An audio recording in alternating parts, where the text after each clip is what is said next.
আজ পবিত্র জুমার দিন। জুমার দিনে আমাদের কিছু কাজ আছে যেগুলো রাসূলুল্লাহ সাল্লাল্লাহু আলাইহি ওয়াসাল্লাম করার জন্য আদেশ করেছেন।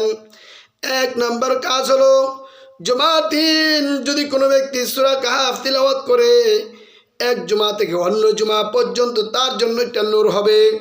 এই নূর দিয়া পুরা সপ্তাহ সে চলতে পারবে।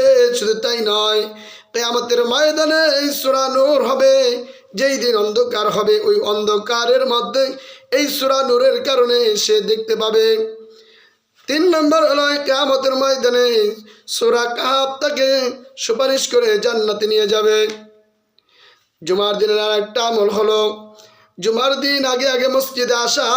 মসজিদে আইসা প্রথম ব্যক্তিকে আল্লাহ উট কুরবানি করার সওয়াব দান করবেন, দ্বিতীয় ব্যক্তিকে আল্লাহ গরু কুরবানি করার সওয়াব দান করবেন, তৃতীয় ব্যক্তিকে আল্লাহ ছাগল কুরবানি করার সওয়াব দান করবেন, চতুর্থ ব্যক্তিকে আল্লাহ